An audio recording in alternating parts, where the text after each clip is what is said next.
जीवन मरण सत्य है, यही सबका गत्य है। जीवन मरण सत्य है, यही सबका गत्य है। महादान जीते जी रक्तदान जीते जी रक्तदान मरणोपरांत मृत्युदान। मैं हूं विवेक और इस समय आप देख रहे हैं वीके इंडिया 24 न्यूज़। इस समय हमारी मौजूदगी सेवराई तहसील के पचौरी गांव में है। यहां एक व्यक्ति के मरणोपरांत उनके परिवार के लोगों के द्वारा उनका देह दान का निर्णय लिया गया है। हालांकि सामाजिक दृष्टिकोण से मरणोपरांत लोगों का दाह संस्कार किया जाता है, लेकिन परिवार के सदस्यों के द्वारा देह दान का निर्णय लेते हुए सामाजिक व्यवस्था पे जो है एक अहम भूमिका निभाई गई है। उनका मानना है कि इस देह दान के प्रक्रिया से न ही समाज को प्रेरणा मिलेगी, बल्कि मेंटल के विद्यार्थियों को भी बहुत कुछ सीखने का मौका मिलेगा। उनके परिवार के सदस्य हमारे साथ मौजूद हैं, उन्हीं से जानेंगे पूरी कहानी। मेरा नाम मनोज कुशवाहा है। मनोज जी, आपके पिताजी के द्वारा देह दान करने का निर्णय लिया गया था, आप लोग इसमें कितना सहमत हैं और क्या कुछ प्रक्रिया भी चल रही हैं? हम लोग इससे 100% सहमत हैं। पिताजी हमारे किसान रहे हैं, लेकिन वैज्ञानिक विचारधारा और प्रैक्टिकल की चीज़ों पे भरोसा करते थे और इस विषय पे हम पूरे परिवार के लोग बैठकर आपस में सहमत हुए थे। और हम सभी का मानना था, पिताजी का भी, क्योंकि 2 साल पहले ही वो गंभीर बीमार हुए थे। डॉक्टरों ने आशा कम कर दिया था, लेकिन इलाज की वजह से ही वो पुनः 2 साल हम लोगों के साथ रहे।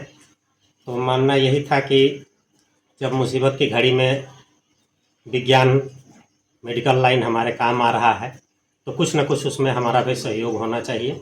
और इस विषय पे हमने अपने माताजी से सहयोग लिया, सहमति लिया।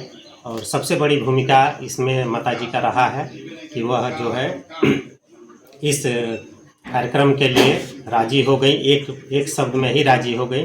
बहुत अच्छी बात है। आप लोग अगर ऐसा करते हैं तो हम उससे सहमत हैं।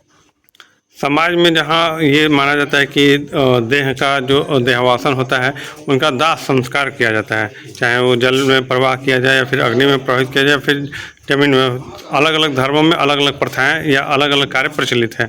ऐसे में आपके द्वारा देह दान का निर्णय लिया गया, क्या सामाजिक व्यवस्थाएं या सामाजिक दृष्टिकोण से लोगों की इसमें मतलब सहभागिता है या फिर मतलब सहमति है अथवा नहीं है? अभी तक तो जितने लोगों को हमारे प्लान के बारे में पता चला है, सब लोग बहुत सराहना कर रहे हैं।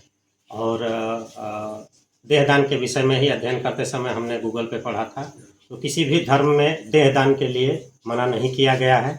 इस तरह का पुनीत कार्य समाज के लिए होना चाहिए, क्योंकि हम जब माँ के भ्रूण के रूप में माँ के पेट में आते हैं, तब से लेके जब भी मुसीबत आती है हमारे जीवन में, तब हम मेडिकल के ही शरण में जाते हैं।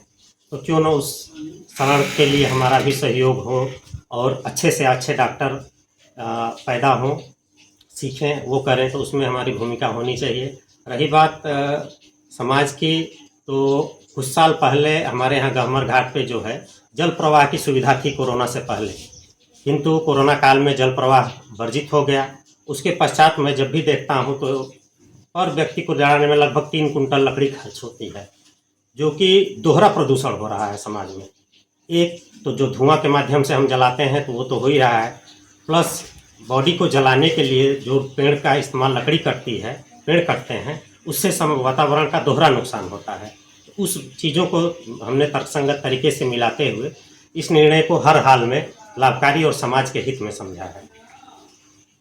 आप बता रहे हैं ये आपकी ही सोच रही है या आप मृतक जो हुए हैं आपके पिताजी लगते हैं? नहीं, हाँ, मेरे पिताजी हैं। और इन सब बातों पे जब भी वैज्ञानिक तरीके से हम लोग वो करते थे, तो पिताजी हर बात पे हमारी सहमत रहते थे। रेडियो सुनते थे हमेशा, आखिरी पल तक।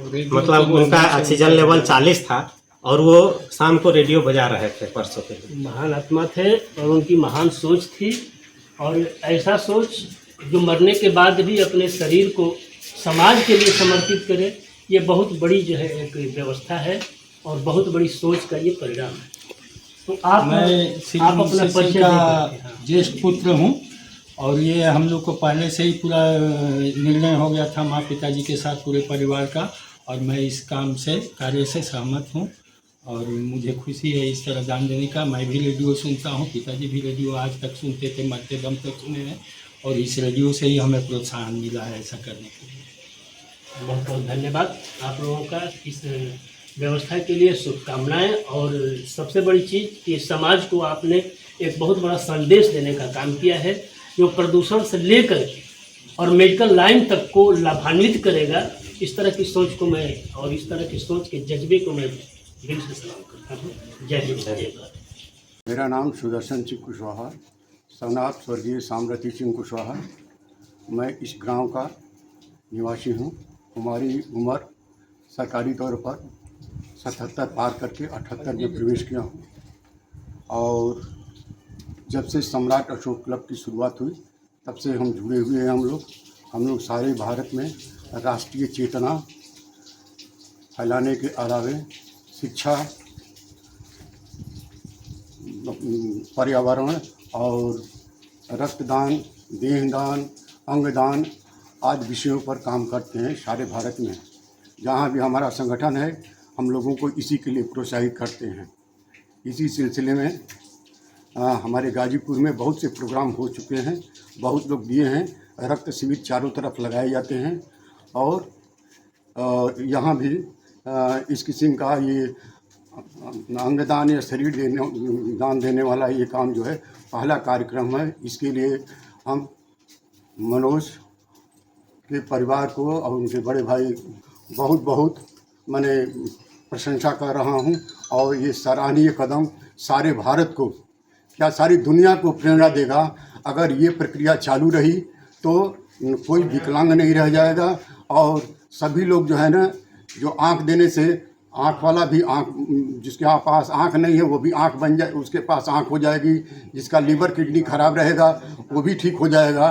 तो एक सारे मानव को के लिए हम लोग कार्य कर रहे हैं। इसके साथ साथ हम लोग सर्वलोक हित पर भी काम करते हैं, केवल मानव पर ही नहीं, पशु पक्षी प्रेरणा सारी जीव जंतुओं के लिए भी हम लोग काम करते हैं, जिसमें सभी लोग सर्वे भवन्तु सुखिनः सर्वभवन्तु निरामया के ही आधार पर हम लोग काम कर रहे हैं।